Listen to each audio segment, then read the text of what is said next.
Hey mathematicians, welcome to Fact Fluency. Once you have finished part 1, the Think Multiplication Introduction video with Mrs. Amy, you are ready for part 2. Part 2 is called Think Multiplication Fact Families. What do you already know about fact families? Well, today we will use fact families to help us divide by 9, because 9 isn't a super friendly number. So we have learned a multiplication strategy to help us multiply by 9s, and today we are going to use fact families, which could use that multiplication strategy, to help us do the inverse operation, or the opposite operation of division. So to get started, you will click on the link on Canvas to make a copy of that Google slide. And then remember, when you get that copy made, to begin by putting your title, your name in the title, and then move this into your Fact Fluency folder. So we will need to go into our 4th grade folder, click on Math, and then Fact Fluency, and move here. All right, my friends, once we have done those 2 steps, we're ready to get started. So on each slide, you are going to see a fact family triangle that looks like this.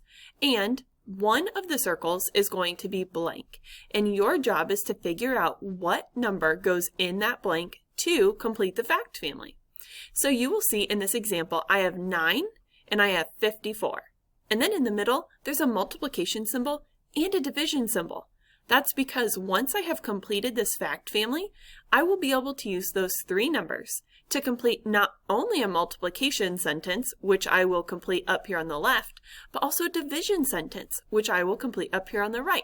So I'm going to start off by thinking about multiplication, because that's an easier operation for me. So I want to think about the factor I need to multiply by 9 to equal 54. Or how many groups of 9 does it take to equal 54? Well, I'm going to use a friendly number. I know that 9 times 5 is 45. And then from 45, I just need one more group of 9 to get to 54. So if I was at 5 and I added one more group, that would make this factor over here 6. I have now completed my fact family. But we're not done with this slide just yet. With the numbers 9, 6, and 54, I need to complete a multiplication sentence and a division sentence using only the numbers in my fact family. I will only be using 9, 6, and 54 on this slide. So think about that multiplication sentence again. What did I multiply by 9 to equal 54?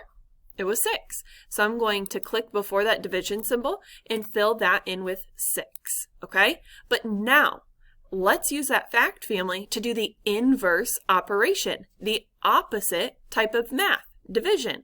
We know multiplication and division are opposites, just like addition and subtraction are opposites. So if I need 6 groups of 9 to equal 54, I can then think, well, what if I take 54 and split it into 9 groups? How many would be in each group? It would be 6. So on each slide, you are going to complete the fact family triangle and then use those numbers to complete a multiplication sentence on the left and a division sentence on the right. All right, my friends, I'm going to let you get started. When you have completed all of those slides, you are ready to head back to Canvas to work on part 3. Good luck!